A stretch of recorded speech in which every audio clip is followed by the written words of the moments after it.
right. Welcome back, my beautiful sheeple. We're back today with Season 2 of Golden Kamuy.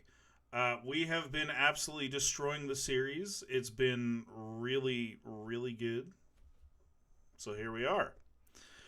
Reprising their roles from last episodes are my roommates, Mezzerschmidt and Domsmash. Say hello.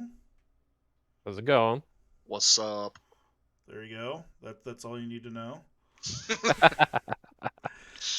We're going to take the next 20 minutes or so to just kind of dive right into it. Be warned, we're definitely going to go into spoiler territory from Season 1, so go watch that episode before watching this video. And we will have some slight spoilers for Season 2. We're not going to spoil any major plot points, but we do want to be able to point to specific events that happen throughout the season and give our context for them, give our ideas on them, blah, blah, blah, blah, blah. So, without further ado, let's get into it. All right.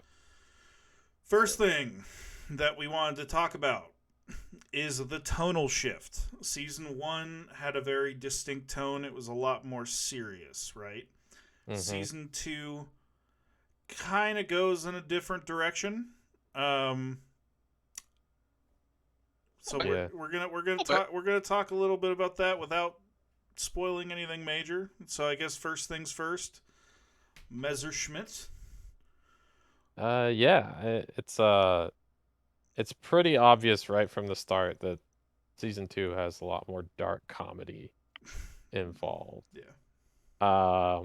There's a certain part of it that kind of smacks you right in the face and then peters out quickly. There's still dark comedy throughout the whole season, but the big thing that you're going to notice right at the beginning only lasts for a little bit. It might be a little bit of a hard pill to swallow for some people, but I would say you can say it. That's slight spoilers. Yeah, I mean, there's just a lot of human skin. That's all. It's like an excessive amount. Season 1 had a lot of human skin. Yeah, I thought so. Season 2 takes that to 11. Very early. Very thoroughly. Yeah. So, we said we'd do spoilers for Season 1. As part of their quest for this golden treasure, everybody is taking human skins because they bear tattoos that are leading them to this treasure. Mm-hmm. In Season 2, you meet someone who has a separate affinity for human skins. Yeah. In that he indulges in a spot of human taxidermy hobbying. Yeah. With his own fashion line. And it's played for laughs. Yeah. It is. It's very strange how it is played for laughs, because you're sitting there laughing, just like, I'm uncomfortable. Yeah. Especially with the one. Should I just go ahead and say it? No, they gotta see it, man. Yeah, that's true. That one they gotta see it. Okay. Yeah. There's one in particular though. You're gonna see it and you're gonna know. Oh, that's what they were avoiding. Yeah. That aside, the whole rest of the season, not to say that Season 1 didn't have humorous moments. Oh yeah, there was some comedy in there, but I feel like a lot. Yeah, I feel like Season 2 was much more focused on the comedy. Mm-hmm. Without, at least for the first half, right? Yeah, and then there's obviously also the one scene we keep talking about and memeing with our friend group, but the sea otter scene. We're not going to go into any more detail there because it's... Oh, it's glorious. That's one way of putting it. Season 1 is frequently funny. Season 2 leans into the weird. Yeah. I'd say it has about as many times that we laugh. It's just a lot of those times it's leading into that weird side, that wacky side of humor, which is not really what we were expecting coming into the show from season Yeah, one. but like It's- season 1 is the buy-in, right? Yeah. Gets you invested. Season 2, they're like, okay, gloves are off. Yeah, you're in now. Right. Welcome to the jungle, baby.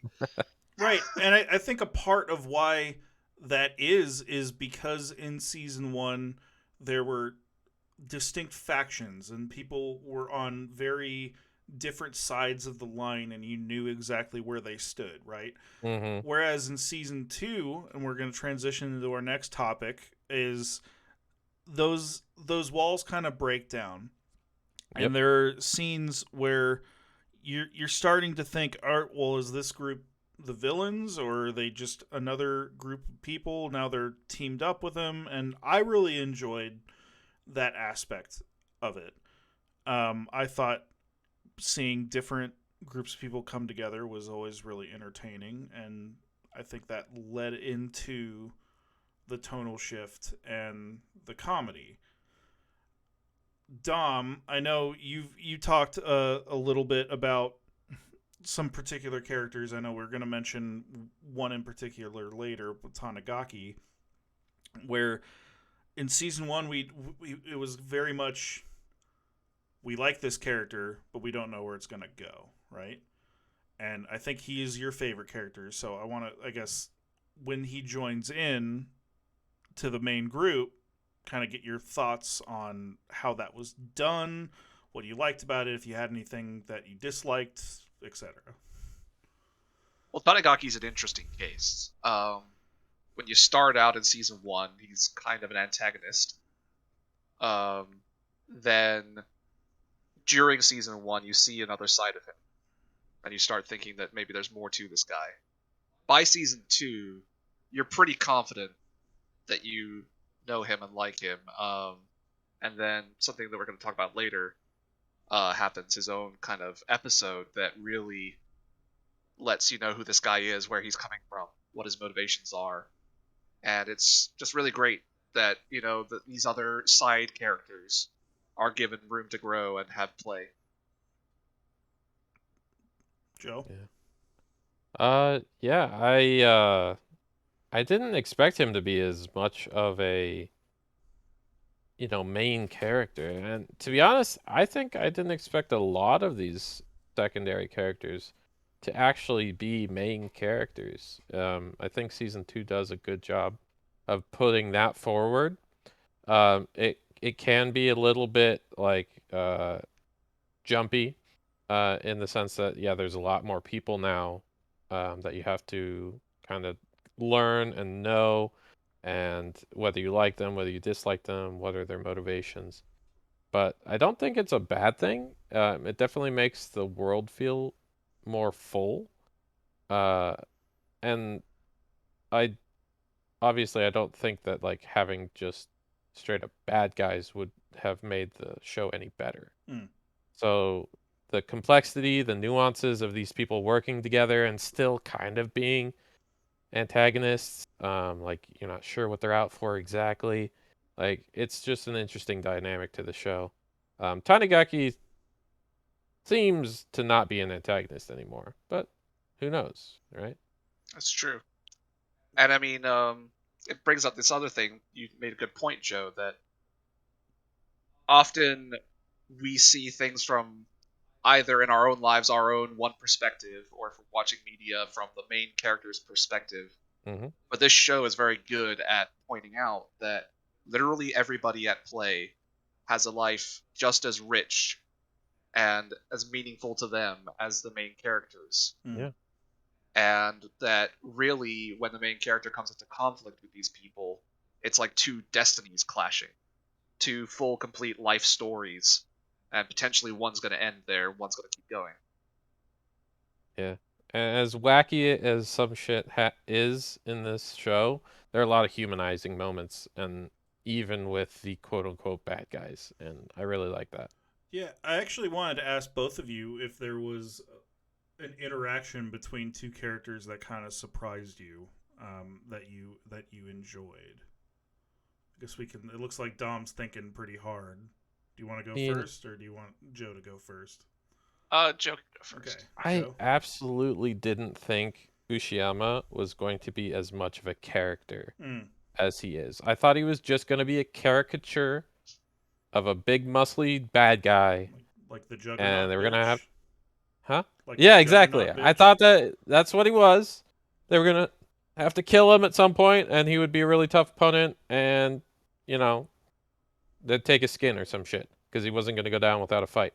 But Mm. that guy is funny, and and they haven't gotten too much into his backstory yet, but like they kind of hint at a little bit, and just the way he's not like overtly hostile, and he's actually takes the time to sit down and talk to some of the main characters, and you know, it Mm. might not be the best conversation, but it's still a conversation. Right. It's just like that did surprise me originally. Dom? As for me, I kind of just love how forcing all of these characters together when they have all of these different agendas is super interesting to begin with, just across the board, and seeing sort of what they're willing to show, what they're trying to hide. Sometimes there's some dramatic irony there where you know what they're trying to hide, sometimes you don't. Um, but if I had to pick one thing that was enjoyable in smashing these characters together, it was, and this is kind of tapping into something that we'll talk about more later, was preparing Chitata. Mm. And Mm.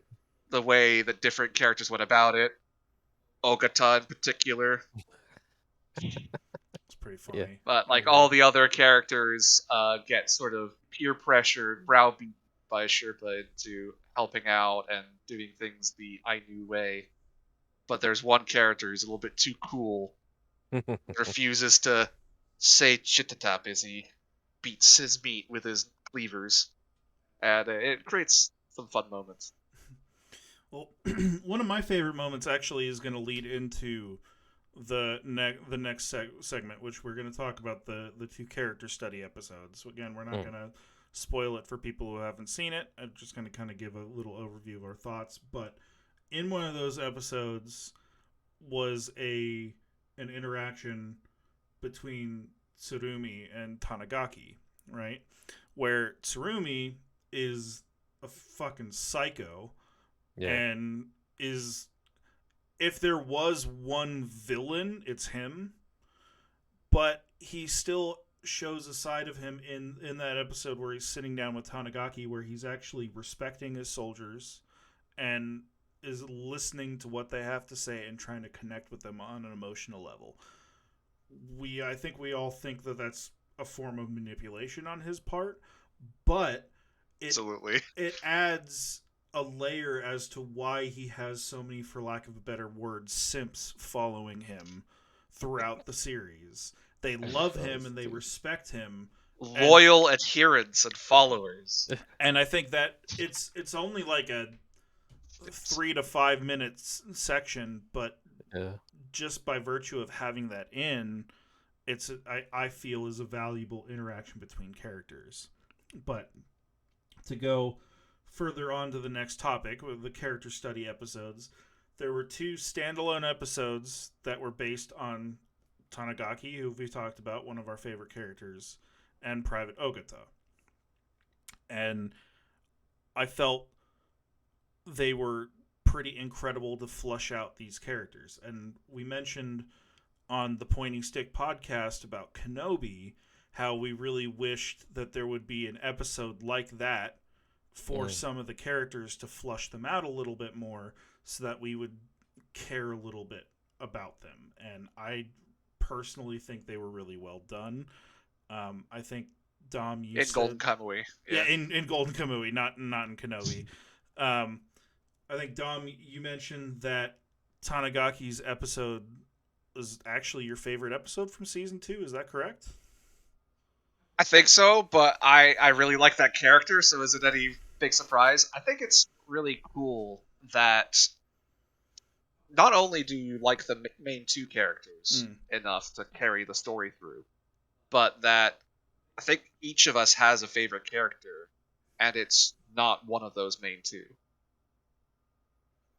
And I Mm. think that's interesting and cool. and is indicative of, again, like that rich tapestry of a world of full, complete people. Mm-hmm.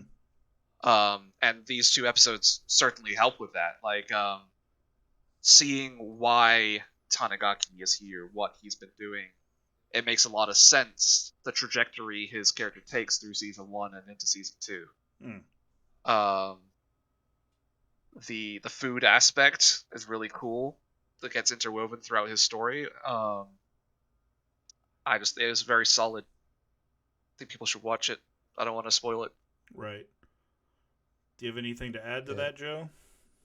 I mean, I think the 2 character study episodes are probably the standouts of the season, other than maybe the finale, right?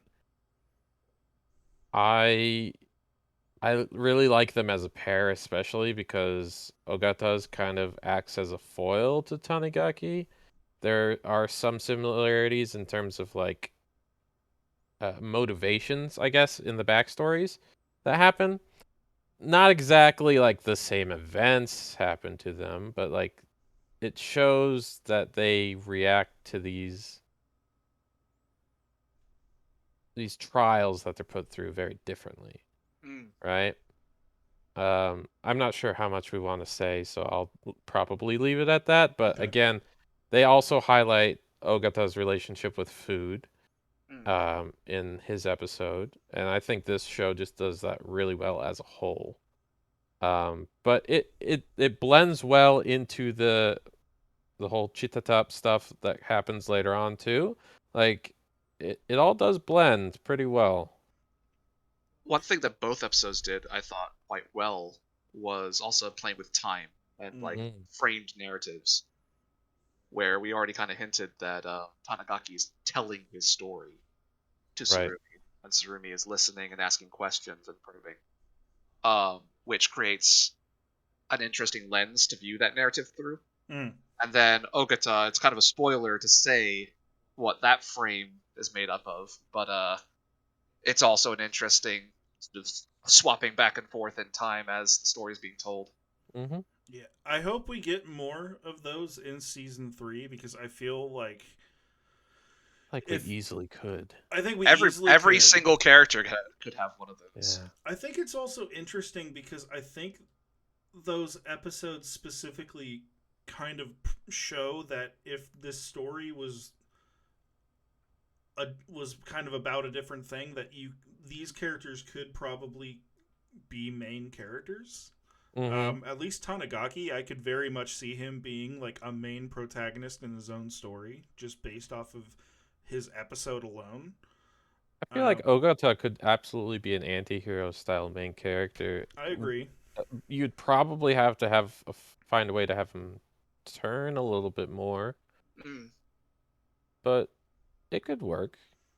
Just depends on Honest, where the character goes. honestly, these 2 episodes reminded me of like the best flashbacks from Lost. Mm, Mm.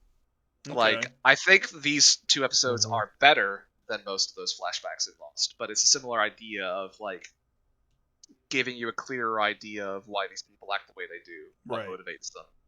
And I think it's entirely possible that, like Lost, almost every character gets a an episode like this. I hope they do. I I do do find too. it interesting where like Tanagaki's motivations are made much more clear by his episode, but Ogata's are still kind of shrouded by the end. Right, and like Again, it's they just have like to the be. foil of each other, right? Right. Like as yeah, it's done well. But Yeah. the one thing that ties those together, and I think ties the whole show together, and we mentioned it a couple times, is food. Food plays a very significant part of the story.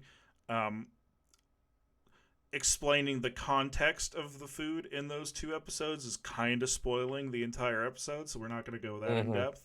But they do play a significant role, and we've mentioned the Chitty Top kind of interactions. There's so much more than that. I mean, every episode basically has a section where everyone's getting together and just sharing a meal.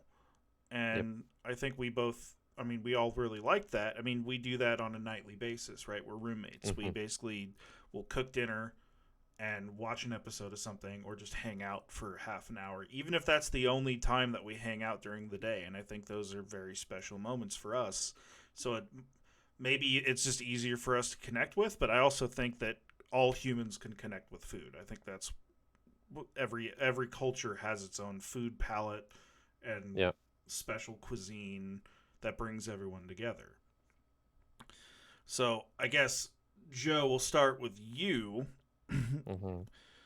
Um, were there any specific food scenes other than the two in Yeah. the episodes that you kind of stood out? Whether it was for comedy reasons, whether it was for adding context to characters, just any kind of comment that you have on that.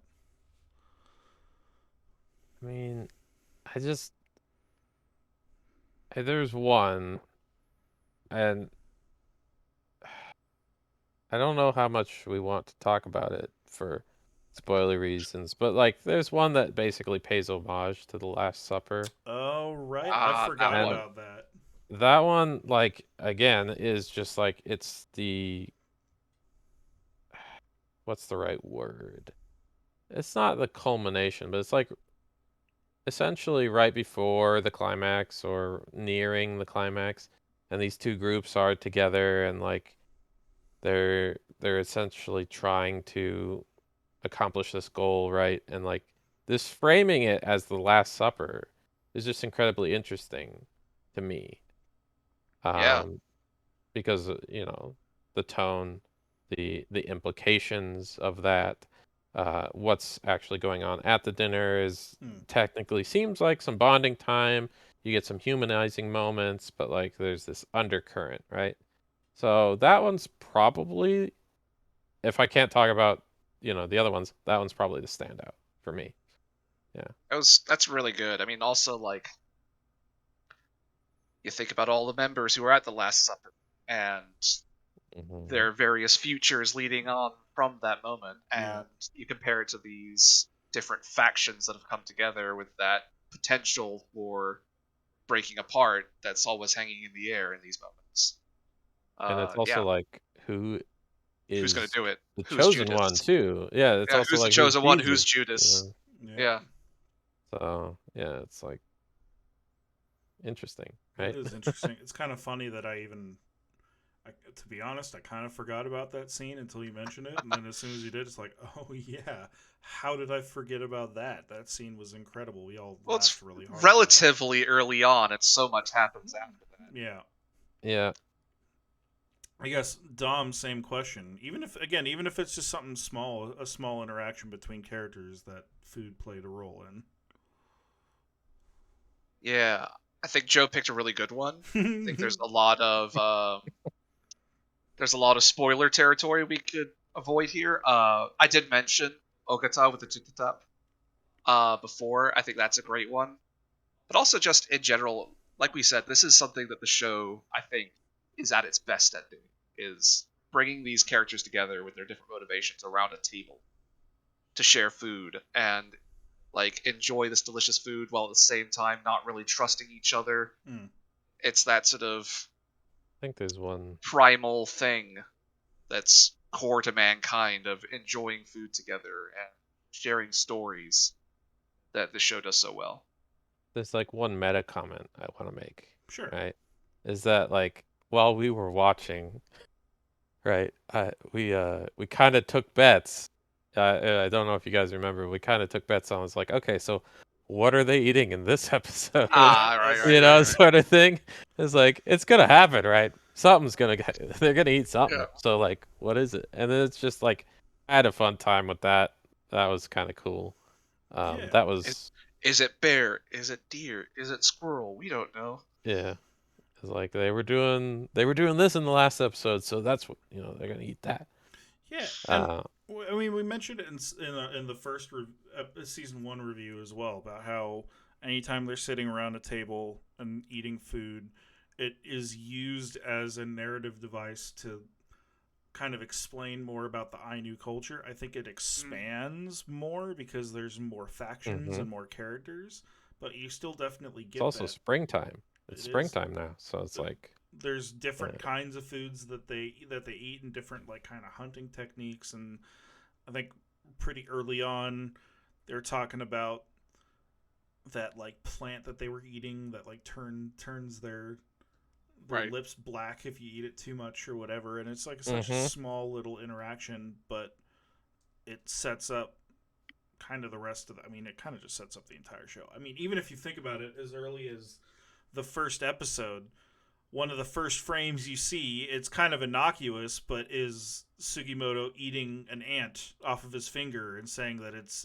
sour and he needs something else before the battle happens, right? Like, it's kind of front and center of just people eating things. Yep. But we have one last topic to get to, and we're kind of running a little over already.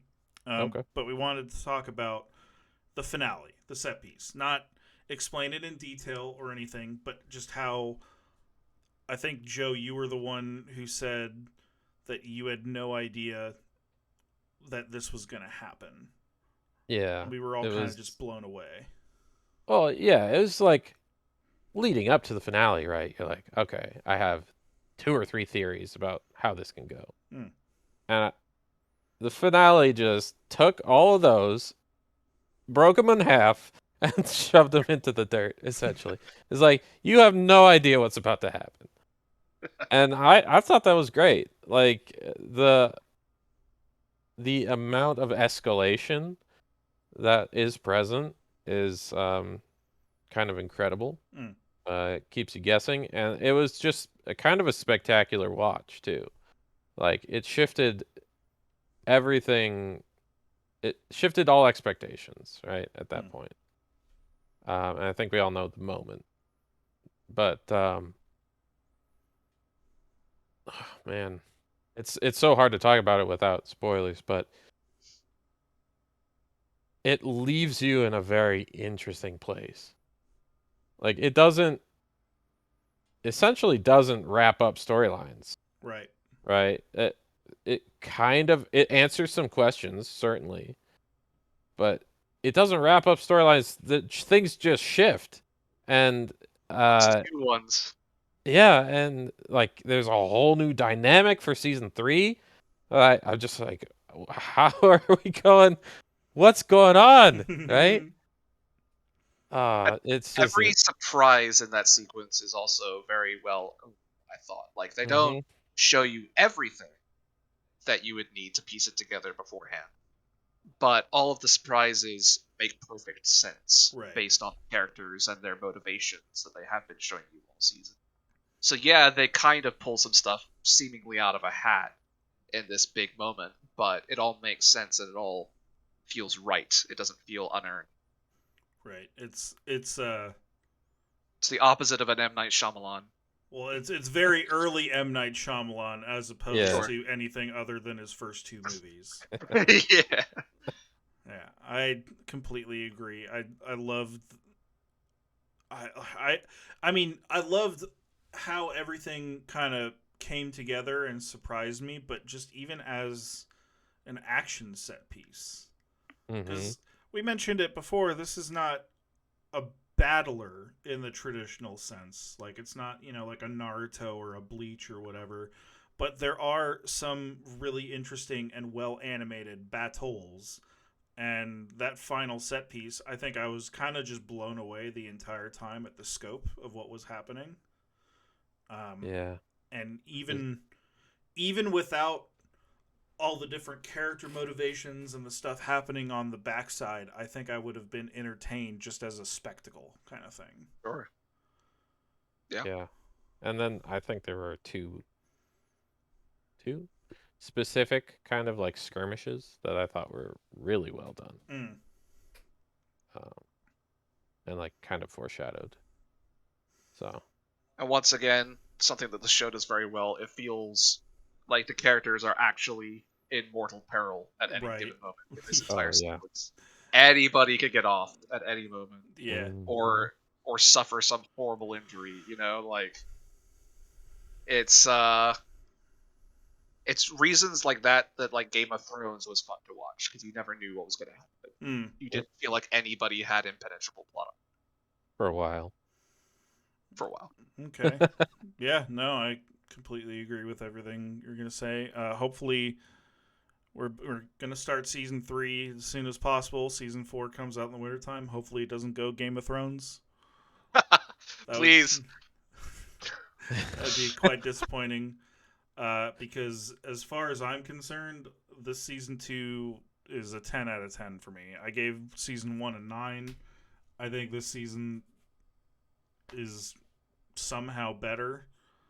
And I think this might be the most underrated anime, like, almost ever, because I didn't hear anything about it until I saw it on Crunchyroll, and I'm like, oh, what the hell? This sounds sick. Just get past the human taxidermy. Yeah. Yeah, I think for my rating, if I might give it a 9, only because I would probably give the front half like an 8 and the back half a 10. Fair enough. You know? I think both of those ratings are fair. I gave season 1 a 10. I don't see how I could give this one a 10. Yeah. Despite being quite squeamish about the human skin stuff early Yeah. on. It's also just like there was a lot more. It's very comedy heavy at the beginning, and not that that's an issue necessarily, but the shift is a little jarring right Sure. after season 1. And then I not that it's bad, but again, I think I just prefer it a little bit more on the tipped towards seriousness, I guess. I could Right? agree with that, honestly. I think it got a little wacky for me. Kind of hoping season 3 is turning that dial a little bit back towards. I think it is. I mean, Yeah. it feels like it. Yeah, it does, but we'll see. Yeah. Yeah. Kind of felt like this was the fun times before everything fell apart. Right. Kind of thing. Maybe that was the whole point of the dark humor stuff, that Yeah. they were Maybe. just like kind of goofing around before some really heavy shit starts to happen, because definitely could. There's potential. There's a Yeah. lot of Yeah. potential for that. Yeah. But yeah, I mean, absolutely start this show if you haven't. If you watch season 1 and are interested in season 2, don't hesitate. Just watch it. Yep. It's, I'll say it again, I think the most underrated anime like ever. Just it's incredible, and I don't understand why it's not on everyone's top list. What are the like my anime list ratings for it? I haven't actually looked because I haven't been on in there in a while. Season 1 was like high 7s, and Really? season 2 was like low 8s. And Yeah, not I mean, that many people have seen it. I can kind of understand if they're just not into it because of some of the like the gore, I guess, for lack of a better word. Parts that might make one squeamish, might make you bounce off of it Yeah, and rate it but lowly. But that does still feel a little low. I feel like anybody who's Although I finished said it, I was gonna give it a 9. So I feel like anybody who finishes it would rate it very high. Yeah. But I think there's probably people who wouldn't finish it because of human skidding, weird foods. Right. It could bounce people off. It's just Yeah. I just mean that like the construction of the story and the characters is some of the best that I've seen in this format. It's really Yeah. good. And yeah. There's a lot of care given to some of these characters. I'd say the storytelling I enjoy every bit as much as Brotherhood. Full Metal Alchemist Brotherhood. I would kind of agree with that, which is surprising because Brotherhood was my favorite for a long time, and I think it still probably is, but this has the potential to overtake it with seasons 3 and 4 if they are on the same trajectory. Yeah, I'm so interested to see how this is gonna culminate. Yeah. It doesn't. Yeah, I don't know. We'll just have to talk about it when we get there, I guess. Exactly. Yeah, keep an eye out, guys. We'll definitely do a season 3 review when we're done. Hopefully, it won't take as long as this one came out, or this one did. Full disclosure, this is a re-recording. We recorded the first time, and I was an idiot and didn't record any audio, so that was the delay. Yeah. My bad. Hopefully, it was better the second time, anyways. Yeah. So. Yeah. Well, guys, if you like what we do, please leave a like and subscribe. If there's an anime that you want us to watch, like, leave a comment. We'll probably take a look at it at least. We're all pretty big into anime, and even if it's not like a review with all three of us, like I might do something by myself. Who knows? But yeah, let's get some interactions. Yeah, and let us know what you thought about this season too. Yeah, absolutely. Let's debate. Yeah. This is a Reddit Oh, no. thread now. Debating on the internet, dude. Anyway, guys, thanks for watching. We will be back again soon. Have a good one. Peace. See ya.